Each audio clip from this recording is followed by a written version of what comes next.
part system, right? Because if you think about it, and maybe to tie back to your question, Pat, about where does the supply chain come in, so how do we create these synthetic data sets?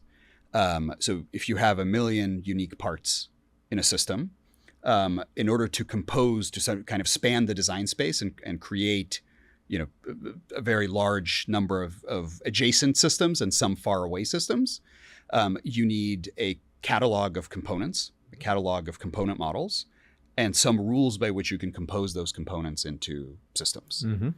And your component catalog needs to be a couple orders of magnitude bigger than a typical system design. Okay. So if you have 1 million unique parts in a system, your component catalog maybe needs to be 100 million or a billion parts. And so you need to create that component catalog. Okay. Today we do it manually. We are building a lot of automation and a lot of actually AI tools to help us build that component catalog of component models. Then you have to intelligently assemble those components. So it's not a tornado going through a junkyard and assembling a 747, right? But you actually have some method for creating it.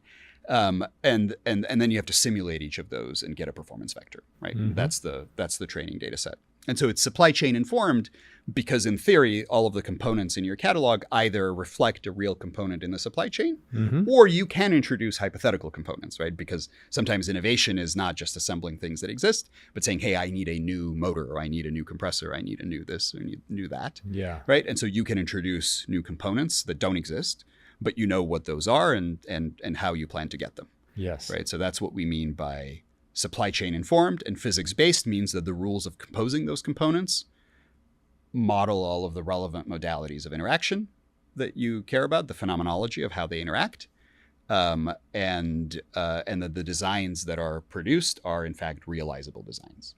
I'd love to hear the customer back perspective. So you were previously, you've been the customer before, notably you were the CTO of Airbus. Maybe can you just walk us through, for those of us that haven't been inside the belly of the beast of an industrial heavyweight, what is the process like to design a new airplane, or what are all the engineers at these companies doing, and what does their life look like before and after engineering AGI? Yeah, it's a very good question. So I think I gave you a reasonable abstraction of what an engineer does, which is they operate with some set of requirements. They may not be system level requirements, right? The engineer may be working on a subsystem or an assembly or a widget, right? But they still have requirements. They still need to pick the key design drivers from those requirements, figure out what are the solutions, do first order sizing, and then do the detailed analysis, right? That workflow gets replicated in kind of a fractal way throughout the system and throughout the engineering organization, which is designed to mirror roughly the product that you're building, right? And one of the reasons that we position Archie as both an agent, meaning that he's fairly autonomous, so it's not an assistant. He's really designed to augment a team versus helping an individual. Right. So we are trying to position Archie as an employee that joins a team. One of our sort of mission statements is an Archie on every team in every major industrial company in the world. And Archie joins the team, and the goal is to sell work, not software, to these companies. Yes. It's very, very difficult to sell engineering software to a company like Airbus. There are hundreds, if not thousands, of engineering tools in the ecosystem, and they are connected in various intricate, to put it politely, right? Sometimes inelegant, right? Kind of glueware ways, and introducing a new tool into that ecosystem is very, very complex.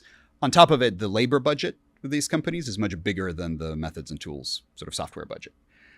So you want to tackle the labor piece, not the tools piece. And so Archie is really designed to